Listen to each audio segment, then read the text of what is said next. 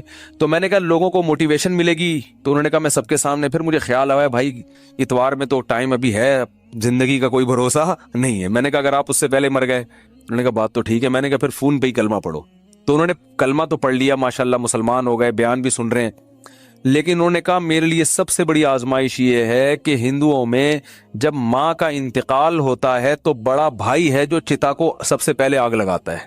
میں سب سے بڑا ہوں اور میری ماں کی طبیعت بہت خراب ہے، بظاہر ایسا ہی لگتا ہے کہ وہ دنیا سے جانے والی. تو میں نے تو ان کو سمجھایا اپنی ماں کو مسلمان کر لو. کہہ رہے وہ نہیں ہوگی، وہ نہیں ہوتی. کہنے کا میرے لیے مسئلہ یہ ہے کہ ان کے انتقال کے بعد چتا کو آگ سب سے پہلے میری ذمہ نہیں لگائی تو پورا خاندان کھڑا ہو جائے گا. اب ان کا کیس چل رہا ہے، میں نے ان کو مولانا کلیم صدیقی صاحب کا نمبر دیا ہندوستان میں کہ ان سے رابطہ کریں، وہ آپ کی مدد کریں گے. تو ہندو تو چتا کو آگ لگاتے ہیں بھائی، جو نماز نہیں پڑھتے. تو آپ بھی اگر نہیں مانتے نماز کو، جو زیادہ تر یہ فواد چودھری معذرت کے ساتھ اس طرح کے لوگ بار بار علماء کو برا بڑا کہہ رہے ہوتے ہیں نا، ان سے کو آپ وصیت لکھو کہ میرے مرنے کے بعد کوئی مولوی میرے جنازے کے قریب نہیں آئے گا، میری نماز جنازہ کوئی مولوی نہیں پڑھائے گا. تو یہ سب پھر مولوی سے اگر آپ نے دستبرداری کا اعلان کرنا ہے تو پھر پورا مولوی لیس ہو جاؤ آپ. صحیح ہے نا.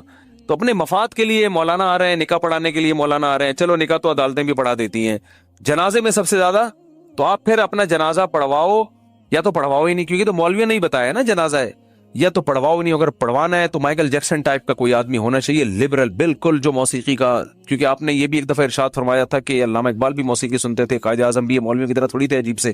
تو پھر کوئی ایسا ہی گلوکار ملک کا جو سب سے بڑا ڈانسر ہو، وہ آپ کا نماز جنازہ مٹک مٹک کے پڑھائے. پھر اللہ سے دعا کرو بھائی نماز سے اللہ ہمارا رشتہ قائم کر دے. تو اذان پر ابھی بیان باقی ہے کہ اتنی اللہ کو یہ عبادت پسند ہے نا کہ پیدا ہوتے ہی اللہ کان میں اذان کہلوا دیتے ہیں. اس کے بعد جو ندائیں صبح فجر میں آواز گونجتی اللہ اکبر حی علی الصلاۃ الصلاۃ خیر من النوم، پھر اللہ کہتے ہیں ظہر میں دوبارہ یاد دلاؤ، مؤذن کو کہتے ہیں جا وہ اسپیکر پہ بٹن آن کر بولتا رہے بس تو. لوگ کہیں گے کہ یار جب نماز کا ٹائم ظہر کا 1:05 ہے تو بتانے کی ضرورت کیا ہے. اللہ کہتے ہیں ان کی باتوں میں مت آنا. 1:05 ہے تو 1:45 پہ بتا دینا ان کو کہ 15 منٹ رہ گئے، 20 منٹ رہ گئے.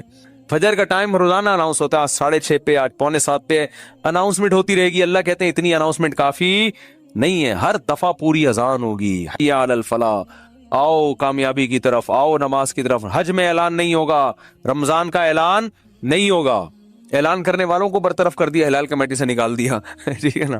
نماز کا ہر دفعہ اعلان ہوگا، اور اتنی اذانیں ہوتی ہیں نا پوری دنیا میں کہ ایک سیکنڈ کے لیے بھی دنیا اذان سے خالی نہیں ہوتی، دی جا رہی ہے اس وقت سے.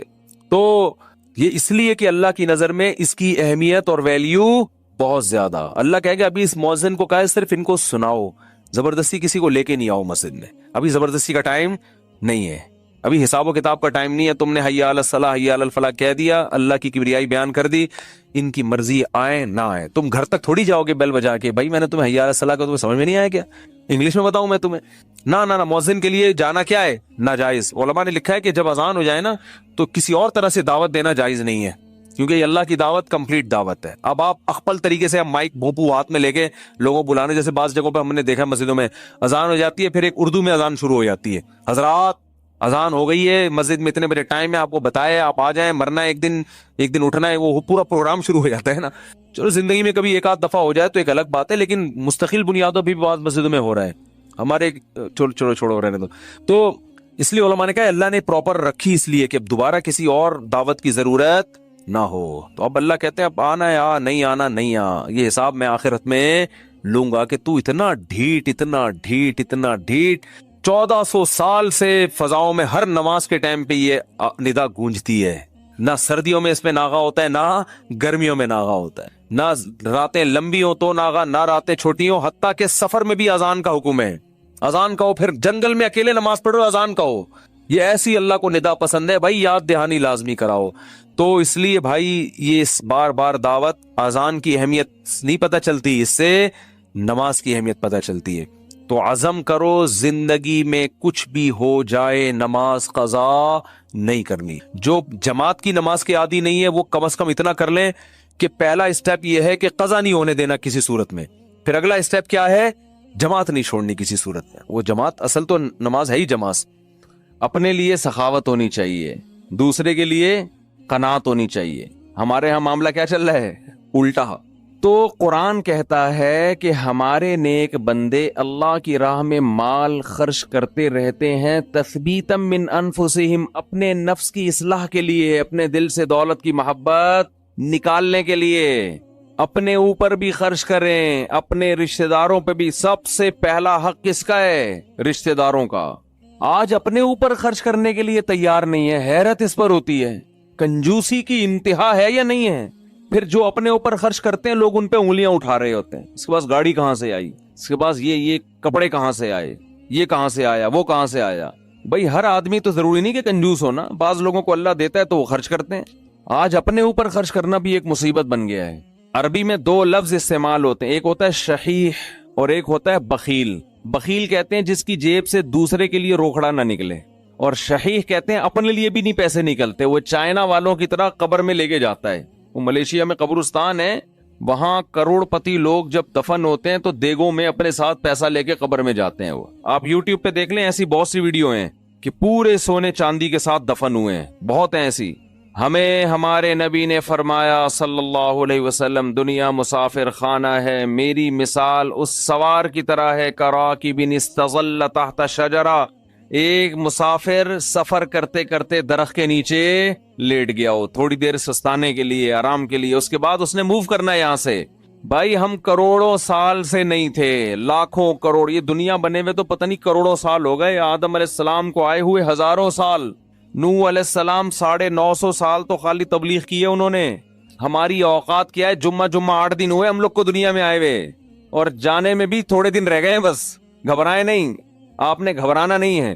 تو یہ میں آپ کو ڈرانے کے لیے یہ باتیں نہیں کر رہا کہ آپ کہیں یار جمعہ 8 دن نہیں اور 4 دن رہ گئے جانے میں.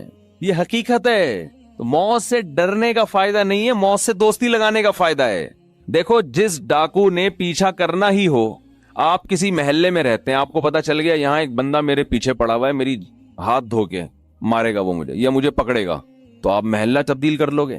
کیا خیال ہے کہ بھائی اس دہشت گرد کو تو محلے سے نکالا نہیں جا سکتا، خود ہی محلہ تبدیل کر لو.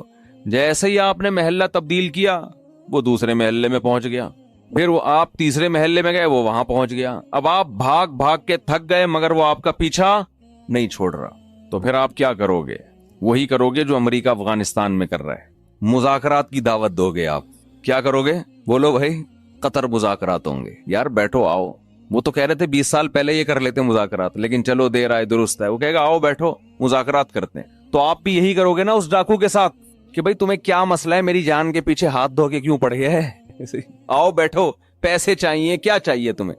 تو آپ مذاکرات کے ذریعے کمپرومائز کی بولو کوشش کرو گے کہ یار اس سے جان چھڑانا مشکل نہیں ہے، فل ٹینشن ہے یہ آدمی، بیٹھ کے کچھ ٹاک شاک کر کے کچھ باتیں کر کے کچھ دوستی لگاتے ہیں، دشمنی ختم کرتے ہیں. آخری نتیجہ یہ نکلے گا کہ نہیں نکلے گا؟ تو قرآن کہہ رہے کوئی عام ڈاکو تمہارے پیچھے کیا لگے گا، انما تکونوا یدرککم الموت، موت جیسے تمہارا پیچھا کر رہی ہے نا، پیسے دنیا میں پولیس کسی کا پیچھا نہیں کرتی، سمجھ رہے ہیں؟ وہ بھی ایک وقت کے بعد آ کے چھوڑ دیتی ہے. موت ایسا پیچھا کر رہی ہے، یدرککم الموت، قرآن کہتے ہیں موت ایسے پکڑے گی تمہیں، آ کے ادراک کرے گی تمہارا. وہ جس دن سے پیدا ہوئے ہیں اسی دن سے پیچھے پڑی ہوئی ہے، اور اس نے بہت کوشش کی ہم کو قبر میں اتارنے کی. بچہ جب پیدا ہوتا ہے کئی حادثات اس کی زندگی میں آتے ہیں، بچ جاتا ہے. کئی بیماریاں حملہ کرتی ہیں، بچ جاتا ہے. جوانی میں آتا ہے، کئی دفعہ حادثے ہوتے ہیں، بائک سے گرا، ایکسیڈنٹ ہوا، یہ ہوا وہ بچ گیا. وہ تو اس وقت سے اڑنگیاں دینے کی کوشش کر رہی ہے. اڑنگی سمجھتے ہیں؟ جب ہم اسکول جاتے تھے نا تو ایک دوسرے کو اڑنگی دیتے تھے ہم. اب تو بچے اسکول بھی ایسے تمیز سے جا رہے ہیں, تمیز سے آ رہے ہیں, کوئی نہ اڑنگی نہ کوئی شرارت, تو ان میں کوئی صلاحیت ہی پیدا نہیں ہو رہی, ایسے ممی ڈیڈی ٹائپ کے بچے نکل رہے ہیں. ہمارے دور کے اسکول تھے, مزہ آتا تھا اسکول میں, اتنا بھاری بھرکم بیگ لٹکا کے اسکول جاتے تھے, ساتھ والے کو شرارت ہوئی, تھوڑا سا آگے گئے, اس نے تھوڑا سا ٹانگ میں یوں کیا, جو ہے نا آگے گرے, پھر ہم بدلہ لینے کے پیچھے پڑے ہوئے تھے, اب ہم بھی اڑنگی دیں گے. راستے میں ہی پھڈا ہو رہا ہے, گتم گت مار رہے ہیں ایک دوسرے کو, پھر سلو ہو رہی ہے, پھر جا رہے ہیں. اس طرح سے ہم پونے گھنٹے میں اسکول پہنچتے تھے. پھر لیٹ ہونے کی وجہ سے پی ٹی ماسٹر کھڑے ہوئے ہوتے تھے وہاں پہ, ان کے سامنے ہاتھ پہ اب ڈنڈے کھاؤ, لیٹ کیوں پہنچ, اس سے ہاتھ مضبوط ہوتے تھے. حقیقت ہے نا. تو شوز اتارتے تھے ایک دوسرے کے, بھائی شوز پہنے ہوئے نا, پیچھے اس کے تھوڑا سا پاؤں رکھیں, خود ہی اتر جائیں گے, آپ کو اتارنے کی ضرورت. اب وہ بیٹھ کے جو ہے نا شوز کو صحیح کر رہا ہے, پھر لڑائی ہو رہی ہے, پھر بڈا ہو رہا ہے. ایک بچہ کافی دیر سے نا اس کا ہاتھ نہیں جا رہا تھا گھنٹی پہ, ایسے اچھل اچھل کی کوشش کر رہے, ایک بڑے میاں گزرے, انہوں نے بجا دی گھنٹی, اور بچے سے پوچھا, بیٹا ہاں بتاؤ کیا کہہ رہے ہیں, بھاگو. اب کیا کرو, جو کام میں کر رہا تھا مجھ سے ہوا نہیں, آپ نے کر دیا, اب کیا کرنا ہے, بھاگو. یہ ہوتے تھے پہلے کے بچے. اب وہ ویڈیو گیم کھیل کھیل کے بچوں کی صلاحیتیں برباد. خیر, تو جب جیب سے پیسے نکلیں گے, نکلتے رہیں گے, نکلتے رہیں گے, نکلتے رہیں گے, تو دل سے دنیا کی محبت ختم ہوگی. او بھائی مسافر خانہ ہے, سفر کے دوران اگر آپ کو کچھ پیسے ملے ہوئے ہوں اور آپ کو پتا ہو کہ یہ ٹرین سے اترتے ہی واپس لے لیے جائیں گے, تو آپ کوشش کرتے ہو کہ اترنے سے پہلے ہی سارے کھا پی کے ختم کر دو. ایسا ہوتا ہے کہ نہیں ہوتا؟ تو بھائی ادھر قبر میں جاتے ہی یہ کفن میں جیب ہوتی ہے نہیں ہوتی نا جیب, تو آگے خالی ہاتھ جانا ہے. بچوں کی فکر کرتے ہیں لوگ بہت زیادہ, بچوں کا کیا ہوگا, بچوں کے لیے کچھ بنا بنو کے تھوڑا بہت کر دو بس, اور پھر بے فکر ہو جاؤ, دماغ کو ہٹاؤ ہر ان کاموں سے. اللہ نے کچھ وسائل دیے تو تھوڑا بہت بچوں کے لیے, بہت زیادہ اس میں بھی ٹینشن نہ لو. بچہ 2 ہاتھ 2 ٹانگیں لے کے پیدا ہوتا ہے, وہ خود بھی تو کمائے گا, اللہ نے اس کو بھی تو کمانے کی صلاحیت دی ہے. اور بچے کو بھی یہ بتا دو کہ مسافر خانہ ہے, یہ یہاں ہمیشہ رہنا نہیں ہے, جب میں جاؤں گا تو کون سا یہاں پڑا رہے گا, تو اس کو بھی یہ بتا دو یہ مسافر خانہ ہے, یہ رہنے کی جگہ نہیں ہے. وہ میں اپنے چھوٹے بچوں کو صبح سحری کے وقت یہ سمجھا رہا تھا نا کہ دیکھو ہم سب نے مرنا ہے. بچوں میں نا یہ باتیں بار بار دماغ میں, بہت چھوٹے بچے کے تو نہ ڈالیں, وہ بعض دفعہ ڈر بھی جاتا ہے, لیکن ہنستے کھیلتے ان کو یہ باور کراتے رہیں کہ دیکھو ہم نے جانا ہے, یہ دنیا رہنے کی جگہ نہیں ہے. یہ چیزیں آج والدین بتاتے نہیں ہیں. تو میں بچوں کو لے کے بیٹھا ہوا تھا, چند دن پہلے کی بات ہے, میں بچوں سے کہہ رہا تھا دیکھو بچوں سب نے جانا ہے, سب سے پہلے ہو سکتا ہے میں جاؤں. تو ایک چھوٹی بچی کہتی ہے بھائی ابو منہ سے نا باتیں اچھی نکالنی چاہیے, انسان کو منہ سے کیا کرنا چاہیے, باتیں اچھی نکالنی. مجھے ہنسی آ گئی, میں نے سوچا اس کو یہاں بٹھا دیتا ہوں کہ اب آپ نصیحت کرو, ہم سامنے بیٹھتے ہیں جا کے. بچے آج کل بہت ڈیڑھ ہوشیار قسم کے پیدا ہو رہے ہیں. تو بچوں کو جب کہنا کہ منہ سے باتیں اچھی نکالنی چاہیے, کیا موت کی باتیں ہیں, تو بولو بیٹا یہی اچھی باتیں ہیں منہ سے, زندگی کی باتیں اچھی نہیں ہیں. تو میں یہ کر رہا تھا, جس ڈاکو نے آپ پہ پنجے گاڑنے ہی ہیں, پکڑنا ہی ہے, تو اس سے مذاکرات کر کے دوستی لگا لی جائے نا. تو موت ایک ایسا دشمن ہے جو کسی قیمت پہ آپ کو معاف نہیں کرے گا, تو اس سے بھاگ نہیں سکتے, اس سے دوستی لگائی جا سکتی ہے. موت سے باتیں کیا کریں بیٹھ کے, بھائی کوئی مسئلہ نہیں ہے, جہاں تم نے اتنے لوگوں کو قبر میں اتارا مجھے بھی اتار دینا, تو لیکن آپ چاہتی کیا ہو مجھ سے, ٹھیک ہے نا, پرابلم کیا ہے آپ کے ساتھ, میں تو تیار ہوں گلے لگانے کے لیے. تو موت کہے گی کہ دیکھ میں جب کسی کو پکڑتی ہوں نا, تو کسی سے کو دوست بن کے پکڑتی ہوں اور کسی کو دشمن بن کے.